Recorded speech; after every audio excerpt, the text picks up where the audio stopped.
Falamos ontem. Então, agora está gravando, mas eu não vou repetir. E aí a gente dá sequência agora, a Nilma vai apresentar os nossos cartelandos e os trabalhos. Bem-vindo a todos. Obrigada, bem-vinda a vocês também. Boa noite. Bom, hoje nós estamos dando sequência no segundo dia, né, como o Fábio falou, da nossa jornada de desandamento de cartéis.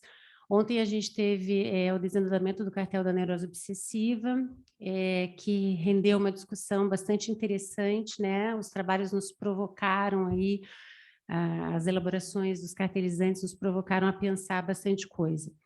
Bom, essa noite, o tema escolhido pelos cartelizantes foi o tema do desejo. Tema fundamental para a psicanálise, com o qual Lacan dedicou um seminário inteiro. Eu estava pensando hoje, né, como a escrita de um trabalho de cartel é também um momento muito importante, né, no percorrido dos cartelizantes. É um momento assim que várias questões retornam, né, brotam, e acho que esse testemunho, né, que vocês estão se propondo a dividir aqui conosco é de grande valia para a formação de cada um de vocês. E eu acho que né, a instituição poder ofertar esse espaço, né, de fala, de escuta, de trabalho, de discussão, é muito importante para a formação de cada um de nós. Saímos todos sempre modificados, né? Bom, tem um livro da Dominique Fingerman chamado A Deformação do Analista. Quando ela vai trabalhar sobre cartel, ela diz assim, que o cartel é um lugar de desassossego. E acho que essa palavra, assim, transmite muito o que todos estão sentindo, né? Esse lugar que é um lugar de inquietude e que é muito, que combina muito com o psicanalista, né? Que precisa ter essa, né, essa inquietude na sua trajetória, que precisa não estar confortável, sossegado, mas, né, acho que o desassossego transmite muito, muito bem a proposta do cartel. Bom, sejam todos bem-vindos, então, para juntos escutarmos as produções individuais que portam uma autoria daquele que irá compartilhar conosco até onde foi a partir da escolha desse dispositivo tão especial. Bom, o Cartel do Desejo teve início em 2020, Fábio Dias, que está aqui ao meu lado, foi mais um desse cartel. Vamos escutar hoje, então, os trabalhos de Mariana Goulart, O Lugar do Outro no Desejo do Sujeito, Gabriela Lengruber, O Desejo é uma Defesa contra o Gozo, Ana Luísa Mendonça de Paula, Uma Condição para o Desejo, a Falta, e André Peixoto de Souza, O Diabo Veste uma Cabeça de Camelo e pergunta 2 vezes, o que você quer? Então, convido vocês agora a sentarem aqui na mesa.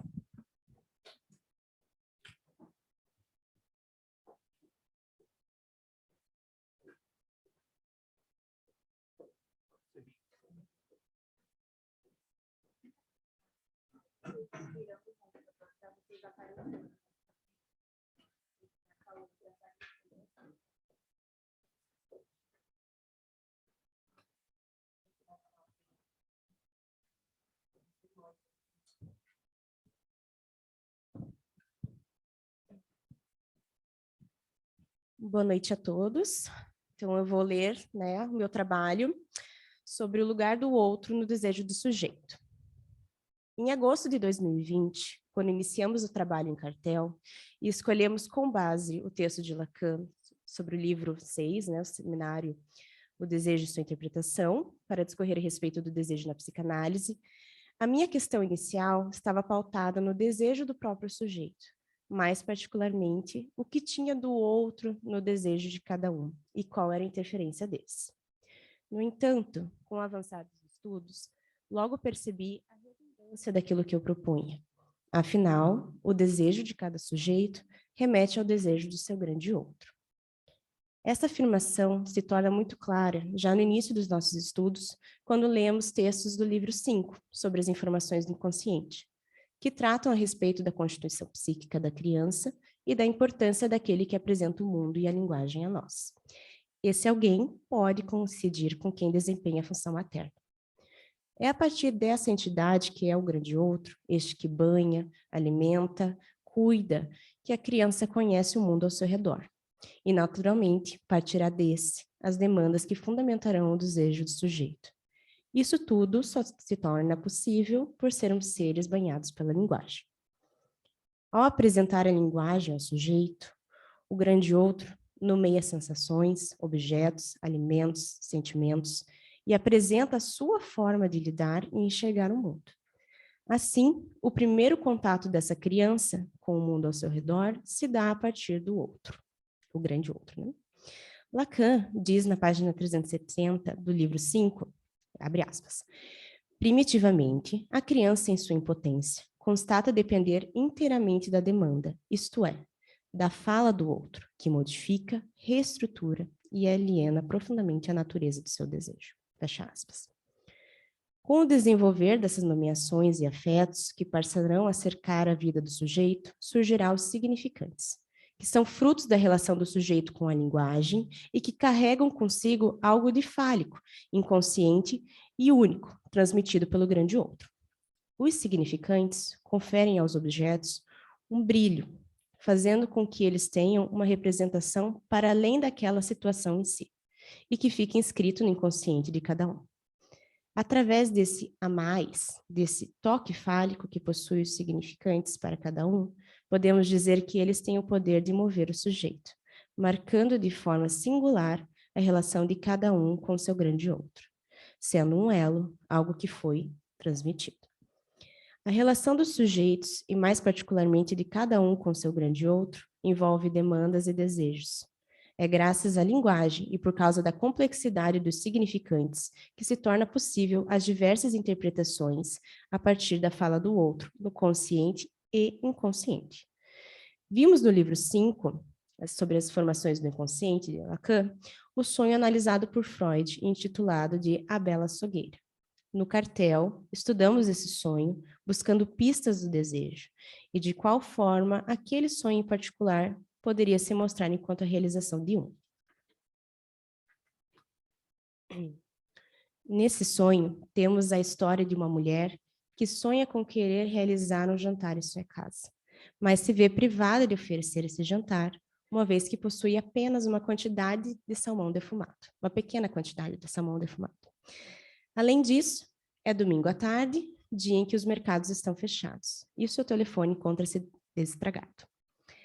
Essa mulher é casada com um açougueiro, um homem descrito como honesto, muito ativo, e que dissera a ela que evitaria convites para jantar, pois estava engordando muito e queria fazer um regime de emagrecimento.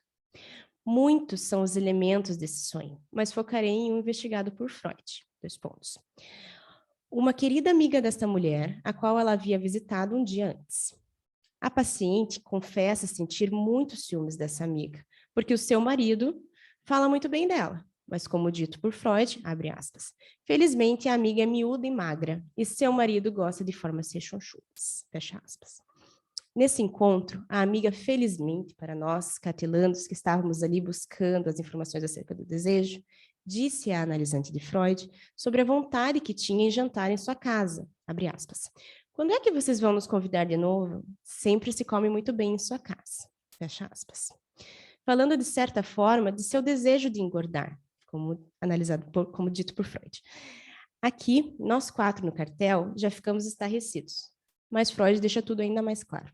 No sonho, ao não poder realizar o jantar, a bela açougueira também impede o ato de engordar a amiga e, por fim, embelezá-la aos olhos do seu marido.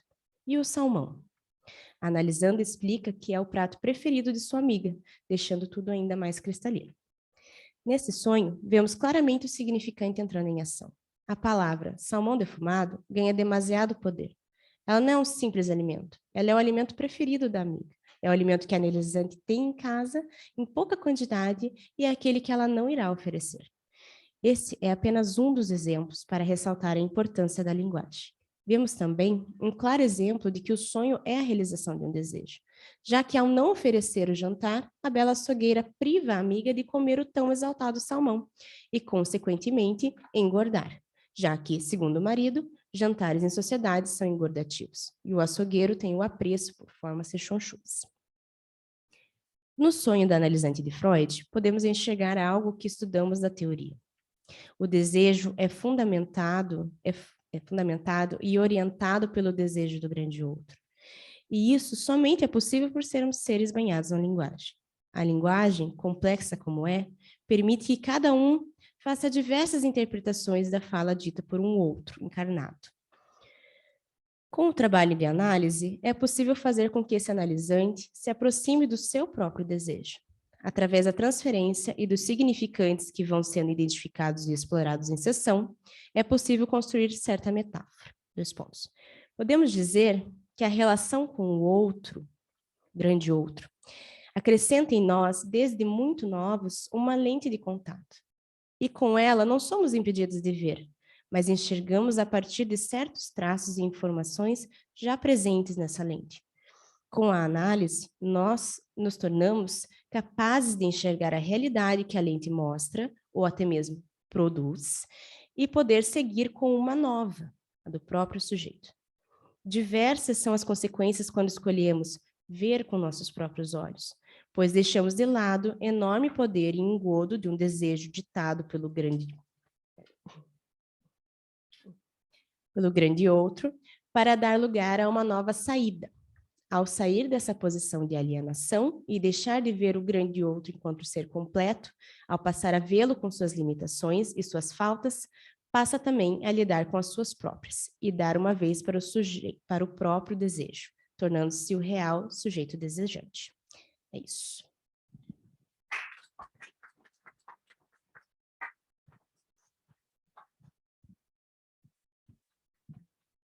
Boa noite, pessoal. Bom, o nosso cartel foi formado através de querer saber algo em comum sobre o desejo. A partir disso, a minha questão foi voltada para entender como o desejo funciona em relação ao gozo.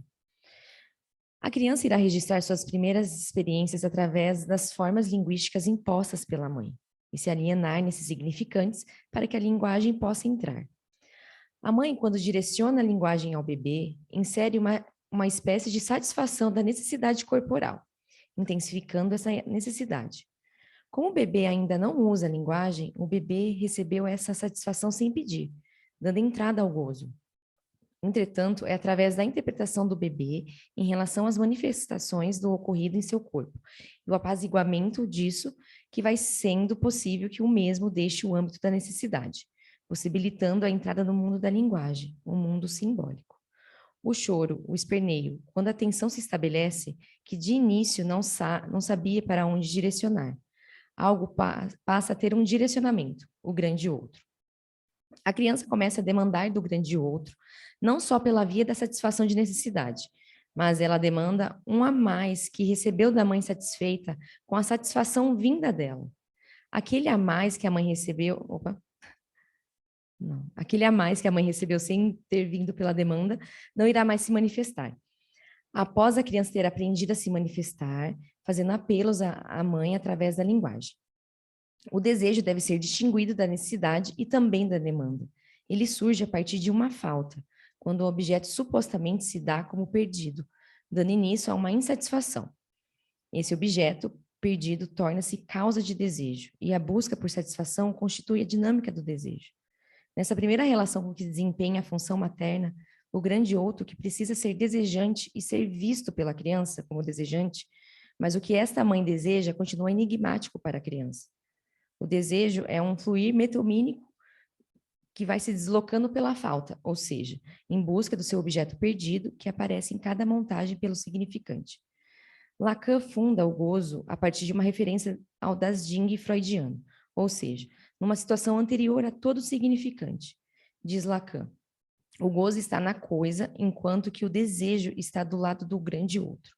O gozo não passa pelo grande outro, não passa pela linguagem. O gozo está para além, justamente porque há divisão entre aquele que goza e o grande outro. ao passo que o gozo se relaciona ao não limite entre o sujeito e o grande outro, ou porque ocorreu uma colagem entre eles, ou porque o grande outro foi excluído. Com a impossibilidade da completude, o outro pode causar desejo, mas não o satisfazer, pois o que desejamos é anular a falta e o gozo nos atira para o excesso sem limite. A linguagem terá o papel de pacificadora e estabilizadora da perturbação do corpo causado pelo gozo. O desejo movimenta a cadeia de significantes, distanciando corpo e gozo. O gozo faz com que o corpo fique numa relação de exclusão com a cadeia de linguagem. Nesse sentido, o desejo ao movimentar a demanda em relação ao grande outro possibilita uma barreira e um limite ao gozo. A montagem da pulsão supõe a constituição de um circuito de gozo em torno do furo deixado pelo objeto perdido. A suposição do objeto perdido é o fordá freudiano, dando origem à relação do significante com o objeto. Ao observar o brincar de seu neto de 1 ano e meio, Freud descreveu o jogo do fordá e que marca a inserção da criança na dimensão simbólica, expressando a alternância do ausência, o for, e presença do carretel. Lacan disse que foi neste momento em que o desejo se humaniza para a criança em forma de linguagem. É aí que a criança se compromete em forma de falar com o discurso do grande outro, reproduzindo em fordá os significantes que dele recebe. Esse jogo infantil se tornou para Lacan o paradigma das operações de constituição do sujeito, alienação e separação. Pode-se extrair uma clínica do fordá das relações do sujeito com significante e objeto. A clínica do objeto concerne a uma orientação que prioriza a extração da sobra do gozo. O objeto A é definido como um furo no grande outro, um furo com uma borda que funciona como lugar de captura de gozo, pois isola uma unidade de gozo em relação ao seu caráter de completude. Isso.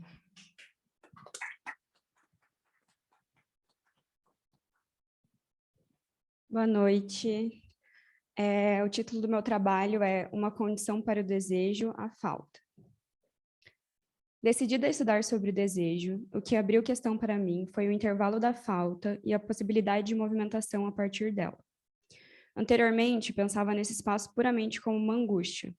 Apesar de entender a falta como necessária, ficava obscura de que forma o encontro com a castração poderia gerar algo de um movimento para o sujeito. Durante o cartel, passamos pelo grafo do desejo, articulamos inicialmente a análise que Lacan fez sobre Hamlet e estudamos por algum tempo também, no seminário 5, o caso da Bela Açougueira. Em todos esses fragmentos, a questão da falta continuava marcada para mim e a questão: por que a falta é necessária para constituir um sujeito desejante? Estudando o seminário 6, compreendemos que só há desejo porque o sujeito é castrado. Abre aspas. Num determinado momento, o sujeito tem de escolher entre seu objeto incestuoso e seu sexo, e se quiser conservar um, tem de renunciar ao outro. Eu digo que esse entre isto e aquilo que ele tem de escolher num certo momento inicial, é entre sua demanda e seu desejo. Fecha aspas. É o que Lacan nos apresenta no seminário 6. O sujeito precisa renunciar à posição de falo para que possa se constituir como sujeito desejante. A partir do momento que algo lhe é negado, ele tem o que desejar. É a partir da falta que há possibilidade de movimento em busca de seu desejo. O sujeito teme o desejo porque escancara a falta, a castração e a renúncia feita. Portanto, para desejar, precisa assumir que não é completo e que não completa. Assim, se constituir como desejante a partir da falta é o que possibilita a movimentação. Por isso, o desejo é, em sua essência, insatisfeito, pois não encontra objeto que o corresponda completamente. Há que se fazer uma inversão, passar do objeto que ilusoriamente satisfaz o desejo para o objeto causa de desejo. A onipotência do grande outro precisa fazer uma ânsia para que o sujeito possa se constituir neurótico, portanto desejante, nesses moldes em que estudamos o desejo no cartel. Se dando o caso da Bela Açougueira e fazendo uma relação com o desejo da histérica, foi possível perceber que o seu desejo é insatisfeito porque precisa se livrar de algo do desejo do grande outro para preservar seu lugar como sujeito desejante. Saindo da relação com a demanda, pode encarar seu desejo. Assim, o sujeito permanece insatisfeito, mas desejante. Permanece incompleto, mas capaz de um movimento que faz a vida andar e desejar mais. Colocamos diversos objetos na tentativa de satisfazer e tamponar a falta. Não satisfaz completamente, mas algo encaixa. É esse encaixe que possibilita o movimento. É essa possibilidade de tentativa que faz o sujeito desejar mais um pouquinho, agora outra coisa, ou a mesma, mas com outra roupagem. Pensar que a estrutura do desejo é metonímica é pensar a substituição possível através da linguagem que se faz condição para o sujeito desejante. Há desejo porque desliza metonimicamente de significante em significante. Há desejo porque pode desejar mais. A condição é o intervalo entre um significante e outro. Pensando no inconsciente estruturado pela linguagem, vemos o desejo se aprendendo cada vez a um novo objeto, um novo significante, através da ordem do discurso. É o encontro com a impossibilidade de completude que possibilita um certo grau de alívio, de se perceber como faltante e poder fazer algo diante dessa incompletude. Se dizemos que o desejo é insatisfeito por natureza, é porque o objeto que faz o encaixe é também a causa do desejo, porque algo sempre falta. Ou seja, o que satisfaz é a possibilidade de desejar mais e de novo. Para que haja sujeito desejante, é preciso que ele tenha se frustrado em algum momento, no sentido de não ter correspondido à fantasia de que eu falo. É com isso que precisa se deparar, com a impossibilidade de satisfazer a demanda do grande outro, porque não é ele que a satisfaz. O grande outro também é insatisfeito, e nenhuma tentativa desse sujeito é capaz de completar todas as demandas dele. É só posteriormente que percebe a falta em si. Desejar angustia porque perceber a castração é tão difícil que seguimos tentando ignorá-la. Porém, é no encontro com essa angústia que há a constituição de um sujeito desejante. Afinal, o desejo só está ali porque há um vazio que o constitui. Nesse percurso de trabalho com meus colegas de cartel, a literatura também esteve presente para mim. Em determinado momento, me deparei com a seguinte citação de Clarice Lispector, que penso que traduz bem o que estudamos durante todo esse percurso e o que foi possível captar sobre o desejo. Finalizo meu trabalho com ela. Após falar sobre a Quinta Sinfonia de Beethoven e a beleza nela, Clarice escreve, abre aspas, não a executes, é o que deves fazer. Não a escutes e a possuirás. Não ames e terás dentro de ti o amor. Não fumes o teu cigarro e terás um cigarro aceso dentro de ti. Não ouças a Quinta Sinfonia de Beethoven e ela nunca terminará para ti. Erige dentro de ti o monumento do desejo insatisfeito e assim as coisas nunca morrerão antes mesmo que tu morras. Fecha aspas.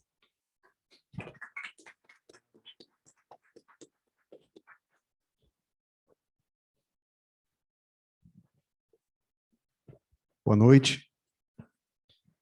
Meu texto está assim intitulado: O diabo veste uma cabeça de camelo e pergunta 2 vezes: o que você quer? No princípio desse nosso percurso sobre o desejo e sua interpretação, eu passei a questionar o meu próprio desejo, os meus desejos, as minhas faltas, sem conhecer nem levar em conta o vínculo necessário entre desejo e falta. Não conseguia distinguir o desejar do querer e repetia incansavelmente o mantra na forma de questão dirigida. Você quer o que deseja? Enigma desafiador para um neófito da psicanálise. E o desafio se ampliava na medida em que eu percebia não ser apenas o desejo pelo objeto, digo, de pesquisa, né, que escapava, que faltava, mas o desejo como objeto desse estudo que me fugia o tempo todo. Afinal, essa foi a advertência de Miller no texto de apresentação do Seminário 6 de Lacan, quando admitiu que tal seminário inicia com o estudo do desejo e desvia para a fantasia, e não resolve, e prepara a ética do Seminário 7. Ou seja, até esse desejo enquanto objeto-tema de um seminário de Lacan faltou. Ainda assim, minha questão de cartel perdurava, e os limites possíveis ou impossíveis entre querer e desejar se mantinham abertos. No decorrer de nossos estudos, percebi, salvo engano, que não se tratava de uma distinção, e sim de um reforço de expressão na pergunta. Seria como ratificar no questionamento a intenção do desejo, dando-lhes às expressões querer e desejar um caráter de sinonímia, como se indagássemos: você realmente quer isso?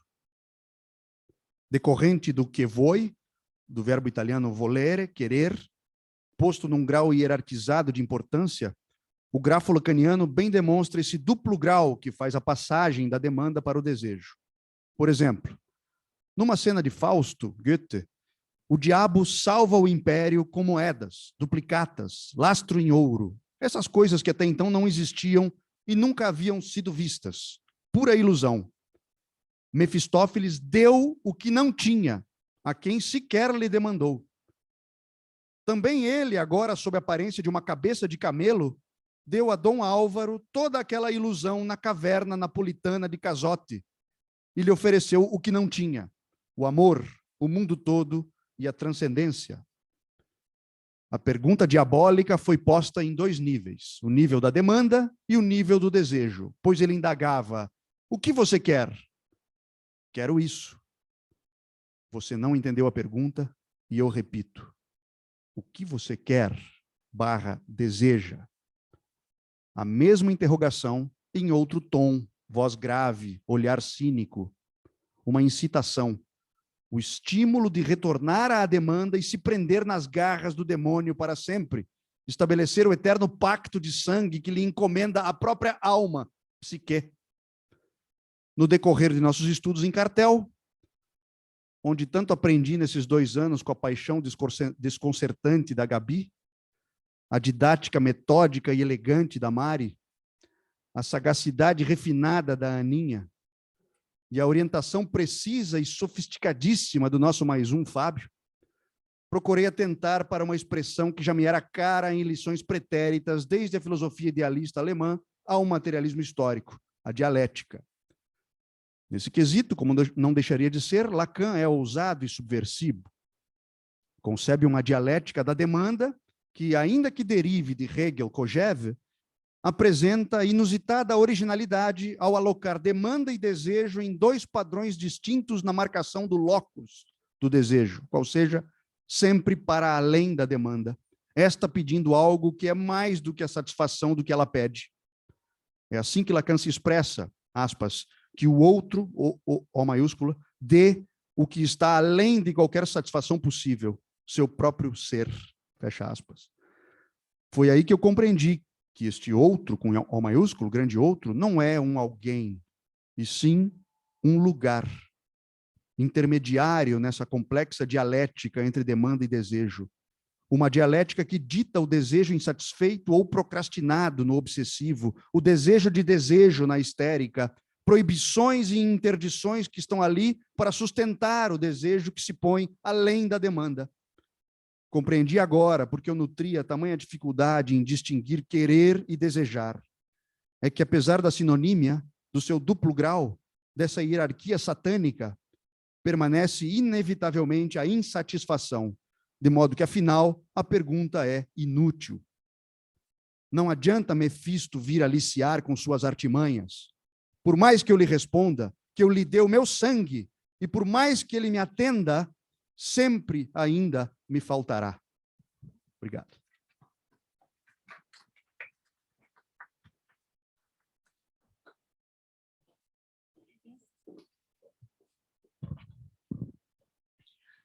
Parabéns, né, gente, pelos trabalhos. A gente vai, então, abrir para perguntas, comentários. Fábio, quer falar alguma coisa? Antes de abrir para as perguntas e comentários, eu quero parabenizar a apresentação, a escrita que vocês fizeram, que puderam fazer, na medida do possível e da resposta que conseguiram encontrar à questão que norteava vocês no início e que provavelmente, pelo que dá para perceber e pelo que eu percebi acompanhando vocês, tiveram alterações, ficaram no entorno, ficaram bordeando talvez a questão inicial. O que é muito bacana, porque fica provavelmente fica esse pouquinho de insatisfação em relação à questão de cada um, no sentido que essa insatisfação permita que vocês possam fazer outros cartéis com outras experiências, outros colegas de parceria em torno de um outro tema, com outro mais um, enfim, porque esse foi o primeiro de vocês, né? Então, é importante deixar marcado que nessa primeira incursão, a investigação de um tema que gera uma questão, vocês produziram o que produziram. E eu fico bem contente com o trabalho que nós tivemos, porque em alguns momentos não foi muito fácil, porque vocês esperavam uma questão de mestria, enfim, né, de respostas, enfim, talvez em alguns momentos se sentiram soltos e disseram isso para mim, mas o trabalho com vocês sempre foi muito elegante, muito cordial. Vocês são pessoas bastante especiais e eu gostei muito de trabalhar com vocês. Acho que o André definiu bem cada um. Eu acho que talvez eu seja sofisticado, mas não sei se seja tão preciso. Às vezes, não sei. Mas faltou você definir você, né?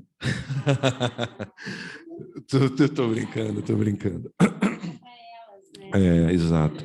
Mas, de qualquer forma, vocês são muito elegantes, muito aplicados, estavam sempre nas reuniões, nos horários, e que toda essa dinâmica que vocês puderam aprender possa ser sofisticada a cada vez, a cada novo cartel, mas o desejo em torno do tema que vocês virem a escolher futuramente, que seja nessa entrega que vocês tiveram. Então, eu só tenho a agradecer ter conhecido vocês e trabalhado com todos vocês. Obrigado. Quem quiser também, que está online, fazer alguma pergunta, pode se inscrever no chat, que a Juliana me avisa, né? Não sei se alguém aqui quer comentar alguma coisa. Vocês também podem comentar, né, entre trabalhos. Então tá, então eu vou começar. Bom, vou começar com a Mariana, né? Eu achei muito interessante, né, Mariana, quando você começa o teu trabalho, né, trazendo, né, no teu início ali, quer dizer, essa relação, né, do desejo com o desejo do outro, né? E eu achei, assim, super, super sincera, assim, a tua questão, né, no sentido de, né, tipo assim, não, como assim? Como é que é isso? E aí você depois chama de uma redundância, né? E daí você também falou de uma questão, né, de como a singularidade na constituição de cada sujeito vai sendo marcada ali em cada relação, né? A gente pensar nessa questão de, com cada filho, a relação dessa mãe, né, de uma ordem é diferente. Achei bem legal. E acho que a questão da linguagem também, que você chama atenção, né, no trabalho. Então, assim, né, de como o Lacan traz para a gente, né, essa dimensão da linguagem, que tem uma importância muito grande na constituição subjetiva, e pensar que a gente, né, enquanto analista, vai estar trabalhando com a fala, né, quer dizer, que o sujeito possa trazer, né, em palavras aquilo que o constituiu, né? Bom, e aí você, né, segue falando, né, do que seria então a análise, né? Quer dizer, a análise enquanto um lugar onde vai poder propiciar esse sujeito a se aproximar do seu desejo, né? Que daí, como o André citou, né, o desejo enquanto insatisfeito, enquanto, né, precavido que a gente fala, né, na fobia, enquanto impossível. Então, quer dizer que lembrei do que você falou ontem, Gustavo, no teu trabalho também, né, sobre neurose obsessiva, né, quando você falou de uma nova, né, trajetória para aquele sujeito, a partir de uma análise, né, sair da posição de alienação, né, como você colocou, e isso que você falou, né, de seguir com uma nova realidade, né? E aí eu queria te perguntar isso, assim, né, quer dizer, você sente que nessa caminhada, né, a tua questão, de certa forma, você conseguiu avançar, né? Quer dizer, como é que foi para você chegar até onde você chegou no teu trabalho? Bom, eu acredito que, assim, a partir do nosso cartel e com o desenvolver dos nossos estudos, para mim, no dia a dia, as coisas foram chamando a atenção. Então, como você falou, a questão da linguagem, eu trouxe ali um pouco sobre o significante, E também pensei muito na minha análise e também, enfim, né, na prática. E na importância disso para a fundamentação do desejo de cada um, né? E na transmissão do desejo, né? A questão do outro. Então, eu falei ali, né, da questão da lente, né? O que eu pensei nisso, né? Eu pensei que realmente a gente forma, às vezes, pensamentos inicialmente, desejos, com um fundo que talvez não seja nosso, né? Algo que foi transmitido a partir da visão de um outro, né? De uma outra pessoa ou uma outra entidade, enfim. E com a análise, né? Análise própria, você consegue se desgrudar um pouco disso, né? E talvez criar uma nova realidade, né? Não que aquilo seja apagado, mas você consegue ver a diferença. Então, assim, nesse meu percurso, né, eu acredito que essas coisas foram ficando claras, assim, né? Então, a influência do outro, do grande outro, no meu próprio desejo e até mesmo no das outras pessoas, né? Você fica se questionando ali, né? Isso é mesmo o que você deseja ou é aquilo que desejaram para você? Enfim. Acho que é isso, Para ver Nilma. como a análise tem uma importância, né? Quer dizer, a análise pessoal, né? Enquanto um dos pés do tripé do analista, tem uma importância que é inevitável, né? Quando você está, né? Acho que para vocês todos, nos trabalhos de vocês, eu estou imaginando que tem questões da análise pessoal mesmo, né? De cada um, é inevitável, né? Sim, sim. Bom, Gabriela, né, que traz o tema do gozo, né, que eu já estou sabendo que vai ser o próximo tema do cartel da Gabriela, né? Então, eu queria te ouvir também um pouco, né, nessa, como é que foi para você fazer essa articulação, né, que daí você falou, né, da questão, a questão da interpretação do bebê, né, da questão da necessidade, demanda, desejo, né, a busca da satisfação, quer dizer, esse movimento ali desejante, né, o enigma da mãe, né, quer dizer, o que é esse desejo, né, que queres de mim, né, Uhum. e a questão do gozo, né, que você traz quando o Lacan introduz, né, a partir de Das Ding, e aquilo do para além. Queria te ouvir assim um pouco, né, como é que você articulou isso assim, desse gozo para além? Então, vamos lá. Como que foi a minha questão? Foi uma vez que eu estava em supervisão e aí a supervisora falou sobre, você tem que mirar no paciente o desejo, tirar ele do gozo. Eu fiquei, o que é isso? Como assim, né? O que eu vou fazer com isso, né? Então, foi a partir daí que eu comecei a ter esse interesse, né, em saber sobre esse desejo de gozo e aí até, né, você mandou lá no grupo, enfim. Então, o que eu fiz? Como nossa leitura, a gente começou com o seminário 5 e fomos para o 6 depois, a gente não pegou a parte do gozo. E aí eu falei assim, o que eu vou fazer agora, né? Então eu comecei a tentar fazer desde o início, né, para ver se eu conseguia articular algo ali, né? Então assim, do para além que você diz que Mas assim, Gabriela, você sente que você foi para além da tua questão? Tipo assim, quando você... A minha pergunta é mais nesse sentido. Então, você chegou ali na questão do desejo e como que você articulou essa questão do gozo? Quer dizer... porque eu acho que o gozo impede o desejo. Então, assim, eu acho que a gente fica muito fixado ali no gozo. Então, o que faz? Então, como a gente faz para poder movimentar aquilo que a gente quer, né, que a gente deseja? Então, parece que o gozo está muito ali, né? A gente vê também nos discursos, né, na análise dos pacientes. Então, você vê ali que fica muito fixado, fica muito aqui. Então, o que a gente pode fazer para tirar para ajudar o paciente, né, a direcionar isso aí? Então, é mais nesse sentido, assim. E via operatória analítica, que tem a ver também com o que a Mariana falou, né? Quer dizer, Isso. Sim. Uhum. Tá. Daí você também falou da questão da completude, né? Da impossibilidade da completude, que achei, né, bem interessante. O desejo enquanto movimentando a cadeia de significantes também, Sim. né? A questão do objeto perdido, o fordar também, achei muito legal como você fez trouxe, né, o que o Lacan traz do Freud, né? Que é da alienação e separação, né, que tenta fazer ali. E a questão da extração do gozo, né? Da clínica do objeto também que você falou, né? No teu trabalho. Bem interessante. Mas vamos lá, gente. No próximo a gente fala mais do Isso. gozo. Com certeza, já sei que é o próximo cartel da Gabriela. Sim. Bom, Ana Luísa,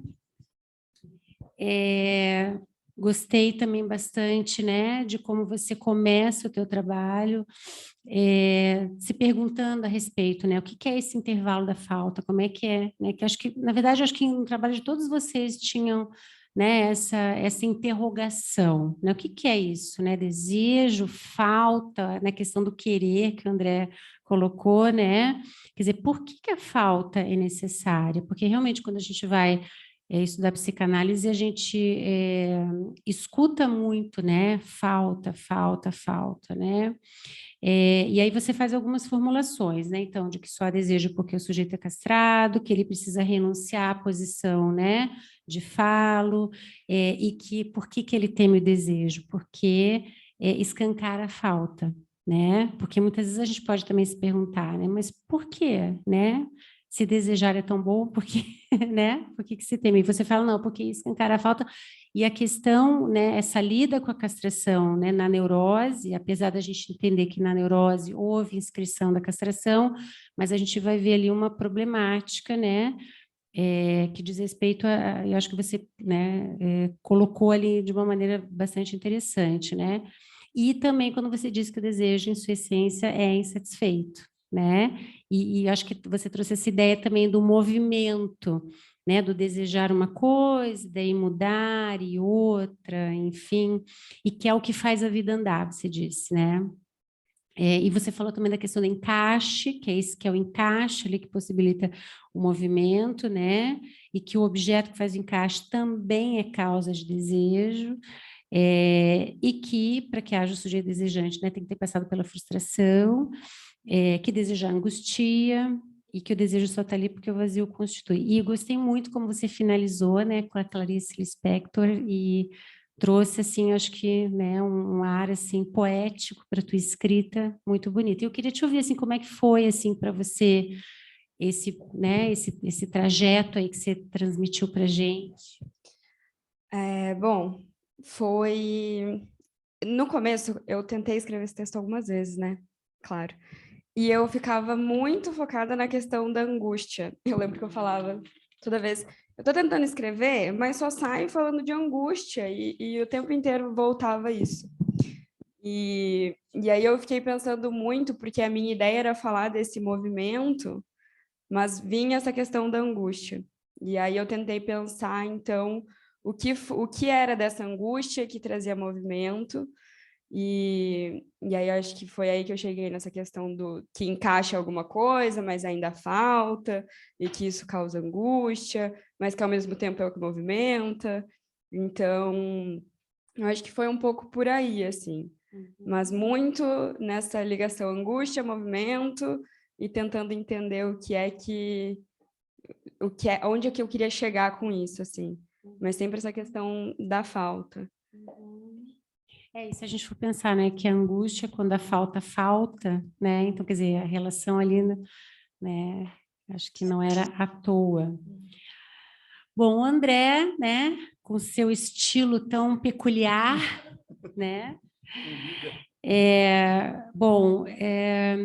achei também muito autêntica, né, a tua escrita, assim, no sentido de você colocar, assim, as tuas dúvidas dessa relação do querer com o desejo, né, e aí quando você, né, percorre ali, traz a questão da passagem da demanda para o desejo, enfim, e dessa dialética da demanda, esse para além da demanda, enfim, e o outro, né, para além de toda a satisfação possível, enfim, e quando você fala, né, o outro não é alguém, mas um lugar, né, que é uma elaboração também que o Lacan faz, e que, né, e eu acho que você chega a essa conclusão, né, de que essa insatisfação ela vai permanecer, mas em que ela seja usada enquanto motor, né, vamos pensar assim, que é o que a análise vai propor, né, de que consentir com a castração, né, nesse sentido, de que a falta é o que move, né, os sujeitos, enfim.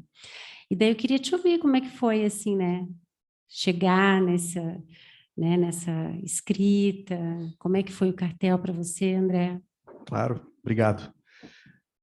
Eu até tive a oportunidade de dizer 2 vezes nas nossas jornadas intercartéis que foi um estudo, eu ratifico isso, eu repito pela 3ª vez, portanto, foi um estudo muito diferente para mim. Muito, muito diferente. Enfim, estudei um pouco na vida aí, e aqui foi assim, lento. Muito, muito, muito lento. E no início, o nosso mais um sabe disso, isso me irritava profundamente. Me tirou de um lugar, assim, de um lugar confortável, para um volume de leitura, etc. Tanto que foram 2 anos e a gente não terminou um livro. Eu fico desacreditado por não termos terminado um livro em 2 anos. Mas, assim, eu entendi do que se trata, né? E o que me tocou desde o início, e todas elas sabem, nosso mais um sabe também, foi esse aspecto de... Eu tenho um pequeno vício também, que atrapalha um pouco a minha leitura, que é o juridiquês, que é essa vertente que vem do direito, que vem do jurídico, né? Então, assim, o que desde o princípio me tocou, quando a gente começou a estudar no seminário 5, depois no 6, depois num capítulo dos escritos, que é o grafo, né? O que sempre me tocou foi essa coisa do duplo grau, assim, dos 2 níveis do desejo, daí a dialética da demanda. Por causa do nosso vício jurídico, do meu vício jurídico, que tem uma categoria muito famosa, muito conhecida no direito, que se chama duplo grau de jurisdição, né? Então, o duplo grau de jurisdição me tocava o tempo todo quando eu olhava para este grafo e via 2 andares nele. 2 andares, de fato, hierárquicos. Primeiro um, depois o outro, como se, né, primeiro na primeira instância, depois na segunda instância no tribunal. Então, o tempo inteiro, isso me rodando, né, em mim aqui, fazendo questão e interagindo com categorias igualmente jurídicas. Fiquei imaginando, é uma coisa que talvez seja para futuro, para pensar, para conversar, fiquei pensando numa reinterpretação de uma outra categoria muito conhecida do direito também, que é o dolo. O dolo se desdobra, eu comentei isso em alguns encontros nossos aqui do cartel, o dolo se desdobra em 2 requisitos fundantes no sujeito de direito, consciência e vontade. Então, assim, puxa vida, consciência e vontade, será que as coisas já não estavam lá antes, no dolo? Será que, em vez de consciência, não há algo de inconsciente? Será que, no âmbito da vontade, não há algo ali desejante? Quer dizer, mais profundo, né?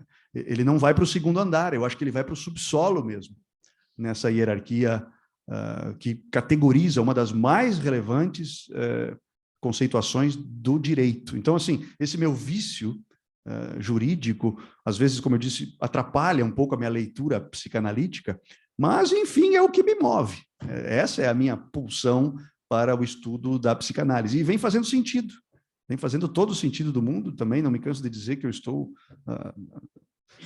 muito, muito interessado, cada vez mais interessado nesse estudo, né? E o cartel não para por aqui. Também estou em busca de uma nova temática aqui para a gente seguir em estudos.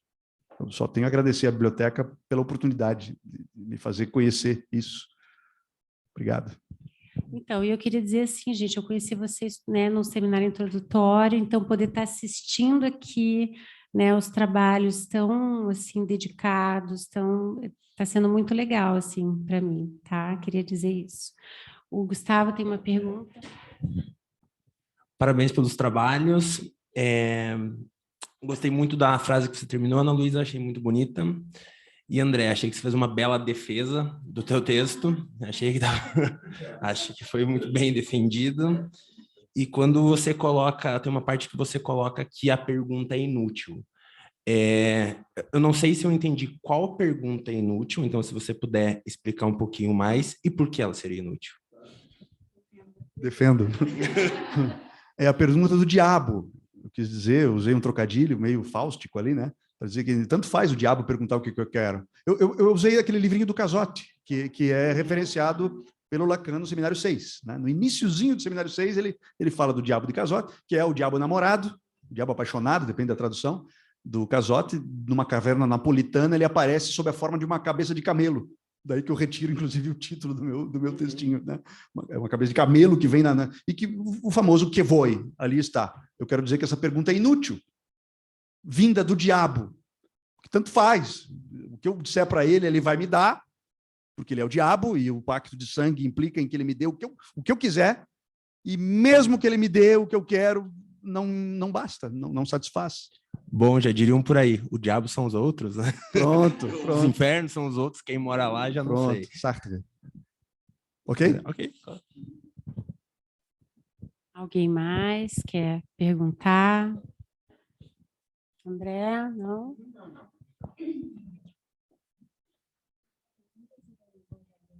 Tá, alguém do Zoom quer abrir o microfone para fazer pergunta ou comentar?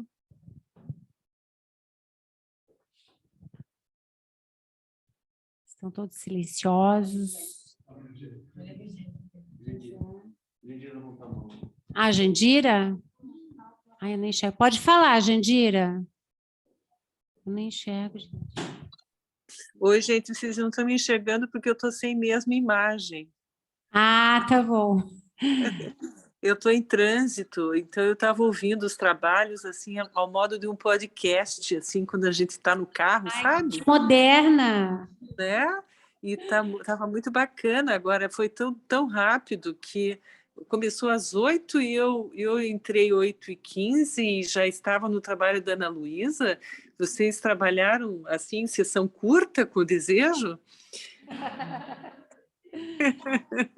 Ou eu que cheguei atrasadíssima demais?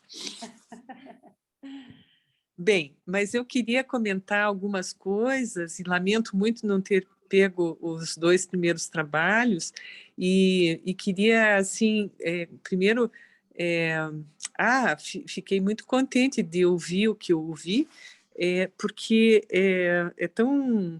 Vou falar a palavra satisfação, porque vocês falaram tanto em insatisfação que me deu vontade de dizer que alguma satisfação a gente acaba extraindo de ver que algumas conclusões, alguns momentos de concluir são possíveis e que os esclarecimentos aos quais vocês chegaram, embora um seminário, como sempre, difícil, porque não tem nenhum seminário do Lacan que seja fácil, pelo menos para mim, eu nunca me deparei com nenhum, tipo, esse é fácil, esse a gente lê em 2 meses, né, André? E depois a gente já vai para o próximo. Então, eu fico pensando que houve uma transmissão mesmo, né, de chegar que não deu para ir mais do que alguns capítulos de um livro e que rendeu muita coisa, mesmo sendo, digamos, leitura exaustiva, lenta, mas a produção foi em outro compasso, é uma produção mesmo outra da psicanálise, né? E acho que essa pergunta que ficou, aliás, engatando nisso, sobre o aspecto da pergunta que foi, né, que você concluiu aí, André, eu achei muito interessante o paralelo, ou assim, a analogia com o Fausto, pela, pela, pela questão de que quem faz a pergunta é o diabo, digamos, o aspecto mal, destrutivo, o que cutuca, aquilo que não para de incomodar, né? E que pergunta ao sujeito o que queres de mim, né? Então, deu um pouco a ideia que esse seria situado no nível da demanda. Isso que eu fiquei pensando, assim, a partir do teu trabalho, como se fosse do lado da demanda que estivesse colocado essa pergunta. Aí eu acho que pode haver uma discussão interessante, que eu acho que um pouco o Gustavo quis abrir, e não sei se sim, se não, mas acho que é uma pergunta interessante, que garanto que vocês discutiram isso bastante também durante os encontros de vocês. Quer responder, André? Sim. Eu vou responder, mas eu vou remeter a Mari, que ela vai falar bem isso. Tanto que eu esqueci... Que sacana, né, Mari? Você vai entender, você vai entender. Veja que interessante aqui. O diabo veste uma cabeça de camelo e pergunta 2 vezes. Isso que eu quis dizer. 2 vezes. Primeira, o que você quer? Ah, lembra disso, mãe? Eu quero isso, quero comida, quero comer. Não, você não entendeu a minha pergunta? Volta o diabo. Eu vou perguntar de novo. O que você quer? A mesma pergunta, só que agora no 2º andar. Era isso que eu tinha imaginado. A primeira pergunta está na demanda. A segunda pergunta, que é uma repetição da primeira, é ela em itálico. Ela está no 2º andar. Ela está no nível do desejo, portanto. Foi isso que me causou. Pronto, tanto faz. Eu não escutei qual que é a colocação. Por isso a resposta é inútil, disse o André. Por isso a resposta é inútil. Ah, entendi. Qualquer resposta volta ao nível da demanda. Pronto, volta. Tá. Dialeticamente ela volta sempre. Quem me ensinou isso foi a Mari. Uma didática impecável dela. Lembra disso, Mari? Faz aquele exemplo que era maravilhoso. Falei que eu ia passar.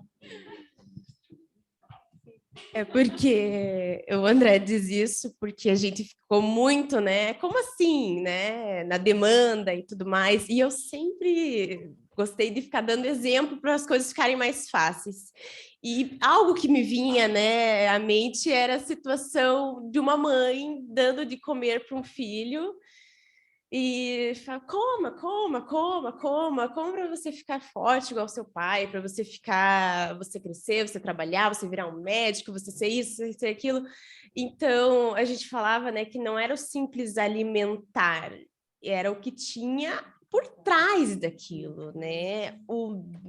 Aquele desejo materno, enfim, né, da criança crescer e, né, se tornar igual ao pai, e como aquilo que ficava no próprio sujeito inconscientemente, ele se via no futuro, talvez estudando um curso não tão desejado, ou enfim, mas para ser como pai, ou para, enfim, era um exemplo, né, mas em que a gente tentava repetir para tudo o exemplo, porque ficava mais fácil, assim, de tentar ver, nem entender o Lacan, que é tão difícil, né? Enfim, eu acho que foi isso, né, André? Tá bom.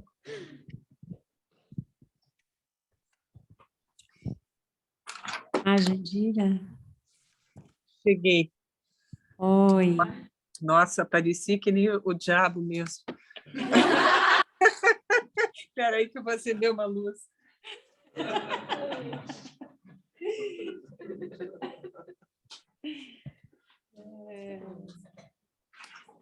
Desculpem o susto, gente.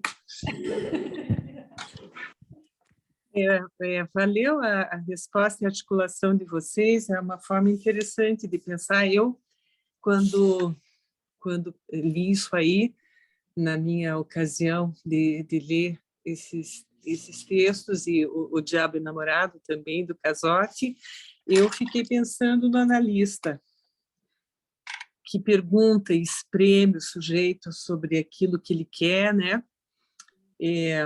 Para interrogar o que ele diz que ele quer, né?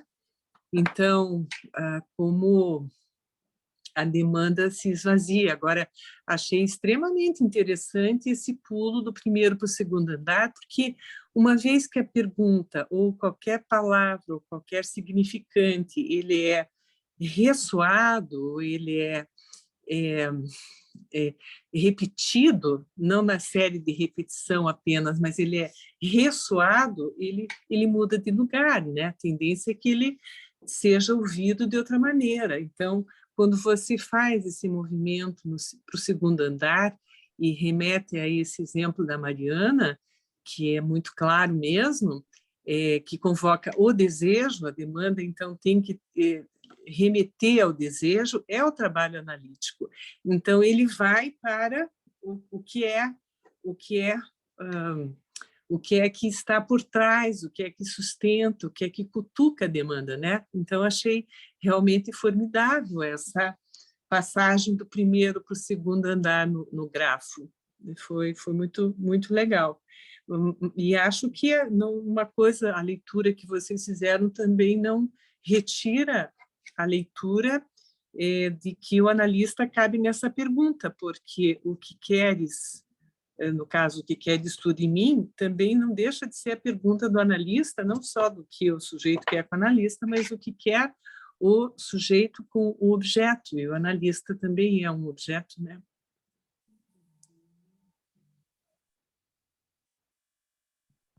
E aí, querem falar sobre o comentário da Jandira?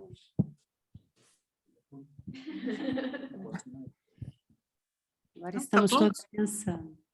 Tá bom, gente. Obrigada. Eu agradeço a articulação. Obrigada pela tua contribuição valiosa, Jandira. Ora, imagine, contribuição valiosa é essa mesa maravilhosa. Verdade. Mais alguém quer comentar, fazer alguma pergunta?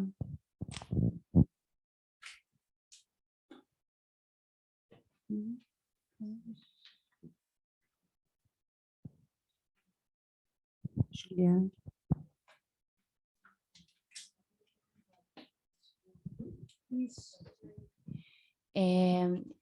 Eu gostei muito dos trabalhos. Não, acho que deixa eu virar esse aqui. Isso, vira. Ai, que tem medo de derrubar tudo aqui. Tem tanto fio aqui. Calma. Aí. Eu gostei muito dos trabalhos, parabéns a todos.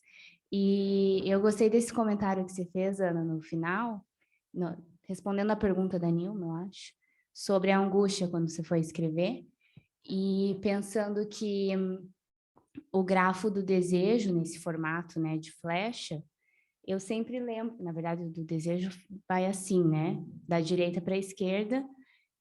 Quando você comentou, eu lembrei daquele grafo da angústia, que não é um grafo, né, mas que está no... que o Lacan vai colocar isso, acho que é no seminário da angústia mesmo, dos objetos A. Então, que vai da demanda para o desejo, e ele vai colocando os objetos. E eu acho que teu trabalho falou muito sobre o objeto A sem nomear, né, muitas vezes, mas estava falando sobre isso, desse objeto causa do desejo, né? Tem um objeto que vem antes do desejo. E por isso que não é possível completar, né? Enfim, todo o teu desenvolvimento aí. Então, eu lembrei disso enquanto você falava. Achei bem interessante. E aí, vocês pensaram no objeto A? Bom, falaram de causa de desejo, né? Objeto A enquanto causa de desejo. Eu acho que é isso. Eu tenho a impressão de que a gente conversou muito sobre sem nomear, como a Juliana falou, né? Tô tentando lembrar, acho que não teve nenhuma discussão que a gente falou exatamente sobre objeto A. Mas acho que acaba estando presente nos 4 trabalhos, né? E... Bom... eu acho que são essas coisas, né, que a gente vai vendo que a gente nem vê que a gente está falando, mas quando vai ler de novo, percebe que estava ali, mesmo sem estar nomeado.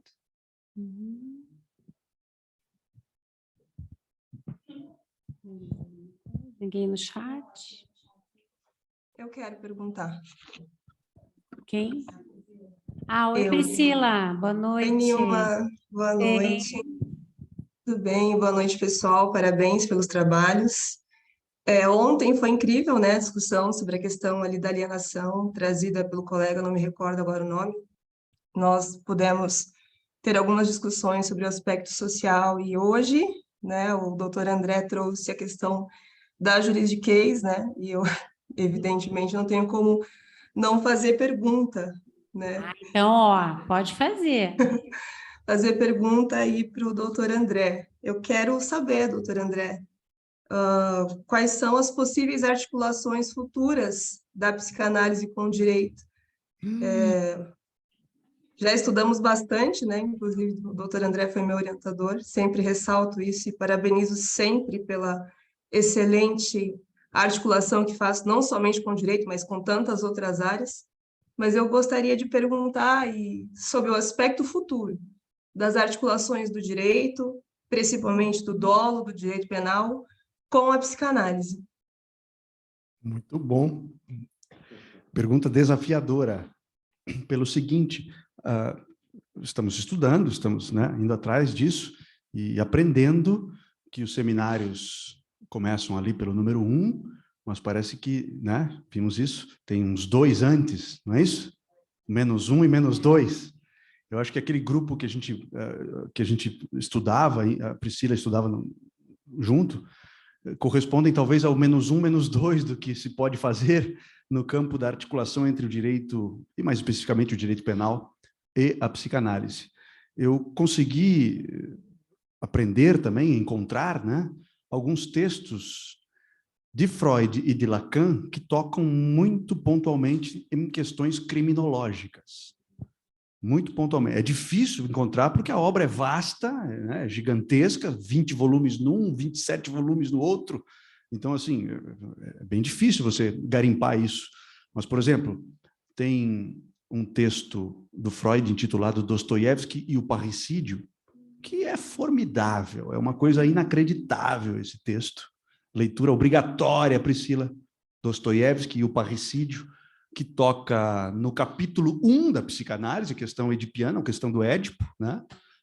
Traz um aparato literário bastante palatável, desde os irmãos Karamazov, e nos dá pistas para entender, sim, o simbolismo do homicídio aqui, que é um dos campos de atuação do advogado criminal, no júri, por exemplo, né? E um texto do Lacan, isso para dizer só um, tem dentre outros, tá? Dentre outros, mas um do Lacan que me chamou muito a atenção e que eu acabei encontrando este ano apenas, este ano, nos escritos, e que depois foi refeito ou comentado nos outros escritos, a partir do debate suscitado pelo primeiro. Eu não me recordo o título, é um título longo, daqueles peculiares de Lacan, mas é um texto em que ele trabalha a criminologia, né, uma questão preliminar, não sei o quê, da criminologia, algo assim, em que ele usa uma palavra que me marcou demais este ano. Eu venho pesquisando há algum tempo a questão do abolicionismo carcerário, né, quer dizer, o encerramento das jaulas para seres humanos, o fim disso aí, venho pesquisando isso, o fim das cadeias, para ser bem claro, tá? Não sei o que colocar no lugar, não sei, mas eu sei que as cadeias já não fazem mais. Enfim, os zoológicos estão sendo fechados no mundo todo porque dizem que os animais não podem ficar presos. Então, o que dizer com os seres humanos? Pensando nisso, né, a Priscila trabalhou também esse tema, e estudamos juntos esse tema por alguns anos, inclusive, mas me deparei com esse texto que traz uma palavrinha que me marcou muito este ano, e eu venho tentando perseguir esta palavrinha, que é a palavra responsabilidade. Então, há uma distinção aqui entre Freud e Lacan. Não exatamente uma distinção, talvez uma continuidade, não sei ao certo, precisamos estudar. Talvez aí esteja um ponto, então, Priscila, respondendo a tua pergunta, o que virá adiante? Virá adiante, quem sabe, uma articulação entre a ideia da culpa, em Freud, e a ideia da responsabilidade, em Lacan. A tese doutoral de Lacan é um texto primordial para entender isso, a tentativa de homicídio da atriz parisiense na porta do teatro, né? Onde depois a moça ficou internada por 1 ano e meio lá no Sainte-Anne, sob os cuidados do Lacan. Também um textinho sobre o caso das irmãs Papin, que ele publica, não me lembro aonde agora, não sei se é nos escritos que está publicado, mas enfim, um caso de homicídio célebre ocorrido na França, e que Lacan dá uma interpretação psicanalítica, muito importante esse texto também. E esses outros dois, a que eu me referi antes, que eu esqueci o título, um está nos escritos e outro nos outros escritos, que trata da questão da responsabilidade no crime, quer dizer, da culpa à responsabilidade. Não estou com isso, Priscila, renegando a minha tese originária sobre o abolicionismo carcerário, que não pode se confundir com o abolicionismo penal. Talvez aí esteja o ponto. Eu não sou um abolicionista penal para dizer que a pena não pode mais existir. Não, a pena deve existir enquanto responsabilidade, mas não numa jaula de 2 metros por 2 com 5 pessoas. Talvez aí seja o ponto. Então, mais elementos, Priscila, mais elementos para o reforço para a confirmação de uma proposta de abolicionismo carcerário. Isso isso é um ponto dentre tantos, né? Se fosse, por exemplo, se fôssemos encaminhar a questão, por exemplo, para a questão da teoria da sexualidade, dentro dos crimes sexuais, nós temos uma fundamentação teórica inacreditável em Freud e em Lacan. Inacreditável. A solução do complexo de Édipo, por exemplo, os 3 ensaios, por exemplo, aquele do masoquismo, esqueci o nome, um texto bem pequenininho do Freud, o problema econômico do masoquismo, não é isso? O problema econômico. Enfim, são textos freudianos que nos dão pistas impressionantes para se pensar o fenômeno. Bom, a teoria pulsional, como não? As pulsões e suas vicissitudes ou seus destinos. E toda a teoria pulsional que atravessa a bibliografia freudiana quase que inteira. Eu aprendi ela com o professor André Ehrlich, lá no seminário introdutório, desde a repetição, desde o Além do Princípio do Prazer, né? Um dos primeiros textos que eu li na vida de Freud, no 2º módulo do seminário introdutório, já é esta bomba atômica do Além do Princípio do Prazer, que nos brinda com respostas, Priscila, para pensarmos advocaticiamente ou juridicamente, se preferir, o âmbito dos crimes sexuais. Outro exemplo. E por aí vai. Eu acho que as referências que a gente acaba colhendo em Freud e Lacan, para articular com o direito e com o direito penal mais especificamente, são riquíssimas. Por isso que cada vez mais eu me enfio nessas perspectivas psicanalíticas aqui, porque vejo que faz todo o sentido do mundo. Nós tivemos a oportunidade de fazer algumas leituras, né? Em 2019, 20, se não me engano, ou 21, mas aquilo era, insisto em dizer, era uma mera introdução. A partir de agora é que a gente precisa abrir cada vez mais as categorias psicanalíticas como aproveitamento para o direito. Quero aproveitar Sim. o ensejo e resgatar até o próprio título do cartão de vocês, que era sobre o desejo, e tentar situar aqui onde a gente pode localizar esse sujeito de direito e o sujeito de desejo. Que isso me coloca uma questão em que lugar a psicanálise pode atuar também nesses âmbitos, sabe? Porque me parece que esta questão do desejo é algo um pouco mais próprio. E eu já vinha me perguntando um pouco antes como isso pode se relacionar. Se quando a gente fala dessa subjetividade tão peculiar, ela tem esse poder de se colocar nesse âmbito civil. Não sei o que você pensa a respeito. Civil? Enquanto civil, enquanto sujeito de direito. Ah, tá, entendi. Jurídico, portanto. Tá. Sim, eu posso enxergar isso, inclusive, dialeticamente, eu acho. Eu acho que é possível enxergar, porque o sujeito de direito e o sujeito de desejante, o sujeito de desejo, estão ambos um diante do outro, como se estivessem no espelho, digamos assim, né? Travando uma luta de forças para perguntar quem pode mais aqui. Quem pode mais, o sujeito de direito ou o sujeito de desejo? Quem vence essa luta? Que é uma luta de vida ou morte. Uma luta de aniquilação, prevalência de um sobre o outro. Se eu falo de prevalência de um sobre o outro, se eu falo de luta sobre a luta de vida ou morte entre uma luta por reconhecimento, Kampf für Anerkennung, reconhecimento, uma luta por reconhecimento, eu estou aonde? Eu estou exatamente no marco teórico lacaniano, exatamente em Hegel, exatamente na dialética. Nesse caso, capítulo 4 da Fenomenologia, o Senhor Escravo. Então, assim, quem vai vencer a gente não sabe, mas que existe esta luta, existe. Maria Angélica? Ia falar. Bom, tive vontade de intervir, ótimos trabalhos de vocês. Sempre os trabalhos são interessantes porque suscitam questões e ver pessoas, para mim, ver pessoas jovens assim, interessados pela psicanálise, esto, digamos, dá um certo bem-estar e uma certa esperança de que se vocês persistem nisso, a psicanálise permanecerá viva.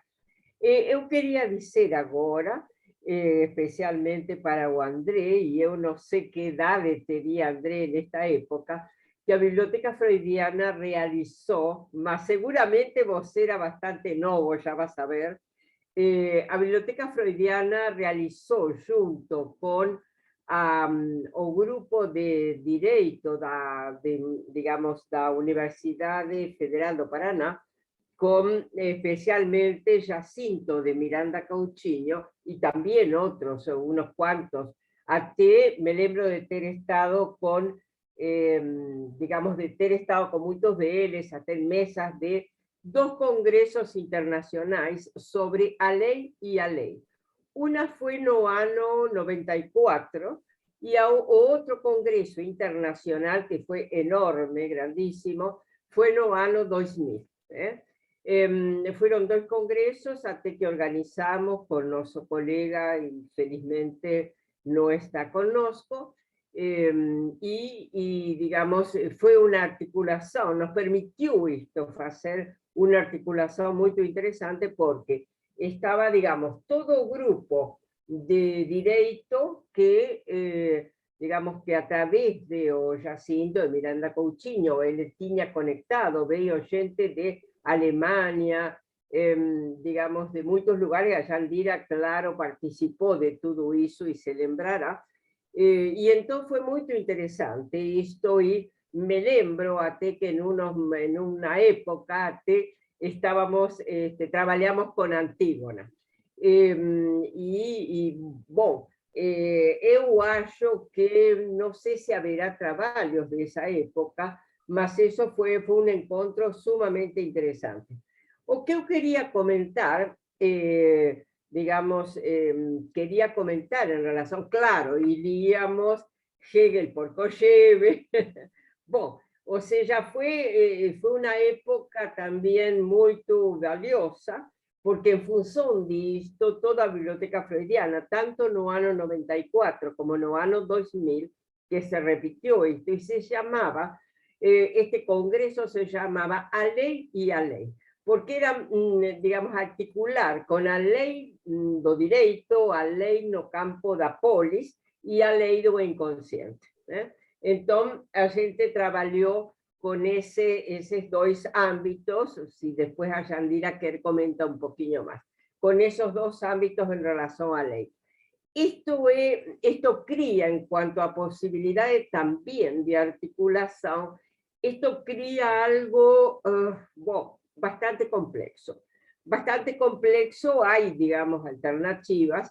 Por ejemplo, vean qué interesante, porque falando disto, lo que sería una abordaje psicanalítica, tal vez ustedes no saiban, minha filha mora en São Paulo y ella trabaja no campo de justicia, ella es psicanalista, y ella trabaja en un sistema que es de avaliación de jueces en entrada de, digamos, la carrera de jueces. Entonces, elas hacen avaliación, esto es algo que se hace en São Paulo, ainda no se hace aquí en Paraná, mas elas hacen avaliación, elas, todo equipo, ¿no? Social, digamos, equipo tanto social como grupo de psicología.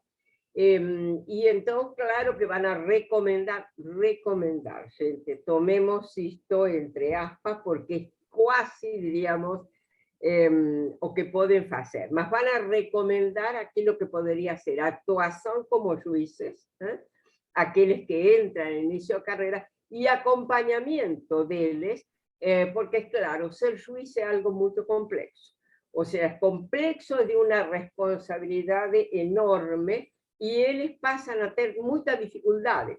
Ellos se prepararon, conocen los códigos fantásticos, mas por otro lado, tomar decisión es algo así que convoca, imagino, digamos, que convoca o sujeto en aquello que es absolutamente íntimo no seu ser. Esto, digamos, eso como para que comentar un poco, André, de que la biblioteca se interesó por este ámbito, se interesó, trabajó bastante, entonces, por lo menos aquellos que somos más antiguos, es un tema que nos resulta muy caro también. Fuera de eso, te dejo, por si Yandira quiere hablar algo, porque sé que ella participó bastante también en esto, y entonces, yo gustaría de decir en relación al famoso que voy, es imposible de que haya respuesta, porque a respuesta se faça otro, que un lugar, no es mamá. Es un lugar y un lugar de lenguaje, imposible tener respuestas. mas ao mesmo tempo isto faz isso. Isto faz com que no todas as questões que levantamos, não le perguntamos ao ser que amamos, não le perguntamos o que eu significo para você, o que você quer de mim. O sea, o tempo todo estamos perguntando isso porque, de alguma maneira, nós, por lo menos os neuróticos, vivemos con otros. Por eso, psicanalista se autoriza de sí mismo y con otro. Esto es muy complejo, será el tema de nuestra próxima revista. Estamos ya escribiendo sobre eso y convidamos mucha gente también a escribir sobre eso.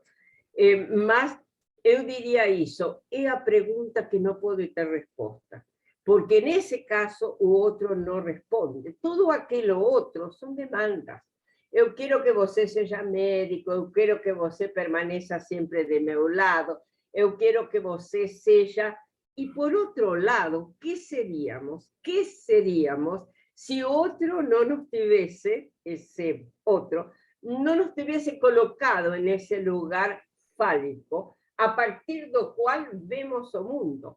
Porque essa é a questão. Se o sujeito que mais ama é seu sintoma e seu corpo, isto é o reflexo com o qual ele vai, digamos, a enxergar seu mundo. Isto é altamente complexo, não? Bom, mas de todas maneiras queria colocar isso, que é porque o Diabo Enamorado faz isso e escuta em retorno também, eu também li Casote, escuta em retorno o mesmo. O que você quer de mim? E isto é a pergunta do milhão, porque não tem resposta. Não tem resposta. A questão do desejo, em todo caso, ni sequer é algo movido por eu desejo ser médico, eu desejo comprar a BMW, eu desejo... Estos são anseios. O desejo é alguma coisa que nos move e que não sabemos muito bem para que nos move. E eu gostaria até de colocar para vocês que estão tão interessadas, que não consigam, não falem do gozo como tan bicho papão, ¿eh? O seja, como se o gozo fosse essa coisa tão alienante, do qual a gente se tem que livrar o antes possível. Não, eu vou dizer que se não fosse pelo gozo fálico, a gente nem sequer falaria, ¿eh? Então, vejam que bonito, porque isto vai permitir uma variabilidade enorme, ¿no? Gozo sentido, gozo fálico, gozo otro, esa locura que Lacan inventó cuando fala do gozo femenino. Mas, para no falar tanto lacanés, porque también no vale a pena, eso, a gente va paso a paso en una tarefa que no acaba nunca. Y es verdad, a gente comienza a leer un seminario, os seminarios de Lacan son muy difíciles. A gente tem que más o menos ter trabalhado 8, 10 seminarios, como para partir disso decir, cuando Lacan acá dice isso, y después dice otro, y después dice... Entonces, vean, esto es bárbaro, porque a gente tem un trabajo permanente. O sea, esto podríamos decir, bueno, esto no tem fin, no acaba. Tá bom, só queria dizer isso, parabéns para você, parabéns para todos, e então, isso, passo a palavra para outro.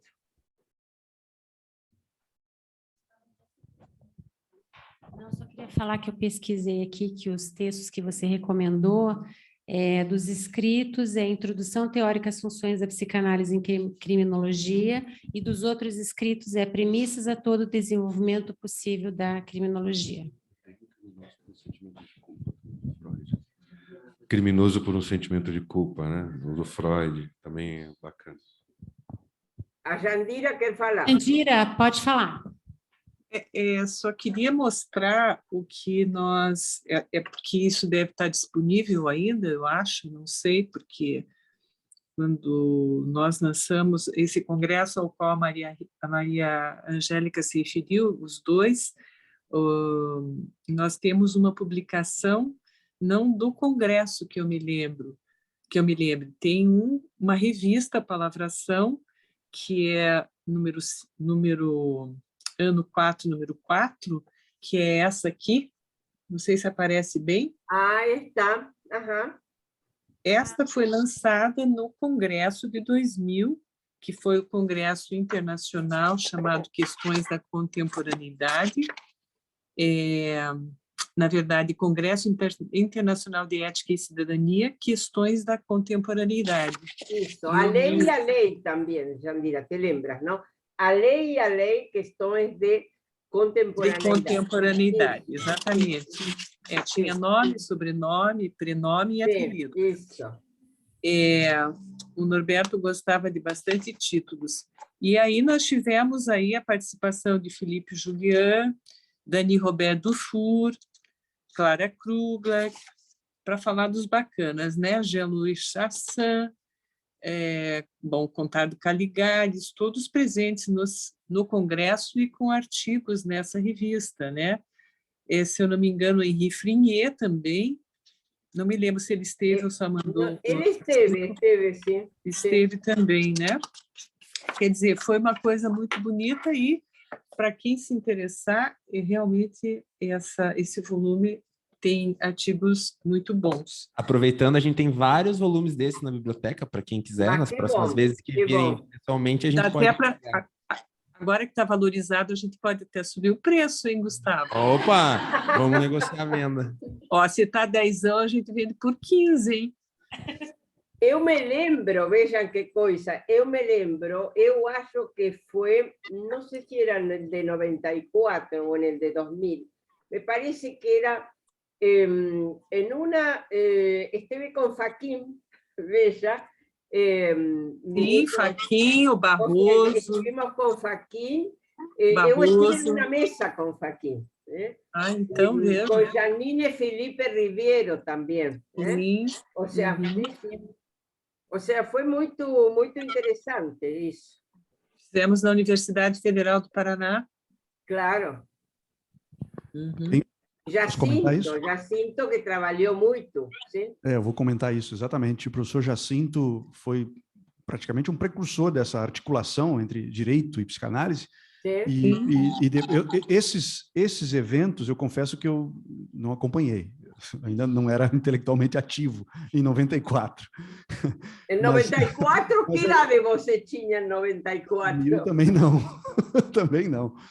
Mas eu me lembro, sim, das jornadas que o professor Jacinto organizava na Federal, que foram ali a partir de 2003, 2004, mais ou menos, e que duraram uns 10 anos ininterruptos, até 2013, 14, mais ou menos isso. E em seguida ele se aposentou. Acho que o professor Jacinto deve ter aposentado em 2016 ou 2017, algo assim. E de lá para cá nada mais aconteceu. Ele levou consigo o movimento Direito e Psicanálise. Nada mais aconteceu. Agora está com você o movimento. Uhum. Vamos... Quem sabe é um desafio, né? Quem sabe em complemento claro. Seja aí um desafio de retomar o movimento lá na Federal, deixado pelo professor Jacinto, mas eu me lembro de um encontro que aconteceu de Direito e Psicanálise, uma jornada, Agostinho Ramalho Marques Neto, enfim. Isso, Agostinho. Né? Que foi na Ilha do Mel, numa pousada lá da Ilha do Mel, durante um feriado inteiro, um fim de semana. Chuvoso. Não foi? Chuvoso. Olha, tá vendo? A professora Jandira deve ter estado lá, deve lembrar Não, disso. eu não estava, eu só tive notícia. Eu sei que choveu e foi fecundíssimo. Diz que foi épico esse encontro na Ilha do Mel, Direito e Psicanálise, durante um feriado inteiro. Icônico isso. Eu acho que urge retomarmos essa articulação. Mas tem mais pessoas interessadas em direito e psicanálise. A gente pode fazer essa ponte. Excelente. Estou à disposição e estou estudando e quero estudar mais. É bem importante, justamente porque eu estive em um evento do CEVID, que está trabalhando a questão da violência psicológica, que é um instituto novo, o doutor André deve saber, e lá haviam muitas psicanalistas de São Paulo e trazendo muito da riqueza intelectual da psicanálise para essa discussão. Inclusive, o professor Jorei Cirino estava lá e levantou a discussão de como vamos fazer a configuração do dolo sob o aspecto da violência psicológica. Como que vamos trabalhar isso para imputar ao agente, né, que incide no tipo penal a configuração, como ele fez um dano ali na psique da mulher, sob o aspecto, para fins de pena, né? Como é que a gente vai conectar uma coisa a outra para imputar pena a esse sujeito? Então, cada vez mais importante essa discussão, e agradeço, inclusive, à biblioteca por permitir essa discussão, porque é de suma relevância saber usar esse meio técnico. Inclusive, eu até, em um último caso que estou atuando ainda, trouxe uma explicação teórica sobre o aspecto psicanalítico para explicar um possível crime de estupro, né? Um suposto crime de estupro. E eu não sei como os juízes vão receber isso, mas eu sei que em Santa Catarina nós temos uma juíza que ela é formada em psicologia, com ali uma ênfase na psicanálise, e ela já consegue fazer essa leitura. Então, é bem importante aí, né, doutor André, trazer essa riqueza intelectual para o campo jurídico e levarmos, né, evidentemente, isso para os tribunais. Uhum. Eu gostaria de dizer que eu acho muito importante essa conversa na fronteira, né? Um pouco fazendo diálogo com o Gustavo, em que também, como a gente pensa, o Gustavo que levantou a questão para o André sobre essa, talvez, especificidade do sujeito com o qual a análise se dedica e trata no sentido não de tratamento, mas trata de estudar, de escutar, enfim, de fazer transmissão a partir daí. Mas como a partir disso se faz tanta coisa? Mesmo Freud, nas reuniões de quarta-feira, reunia pessoas que não eram ligadas à área médica. E a gente está fazendo hoje, numa sexta-feira, uma reunião de quarta, aos moldes diferentes, mas a gente tem pessoas de diferentes campos também, né? O próprio André Erlich veio da música, né, André? Da música. Da música, né? O ouvido vinha afiado já, né? Então, essa possibilidade que a psicanálise abre de que assim, o estudo, a própria análise possam abrir uma conversa na fronteira e, eventualmente, atravessar a fronteira dos diferentes saberes, é uma transmissão que é interessante. Não tem como se fechar para dentro do seu campo sem fazer uma interlocução para além, né?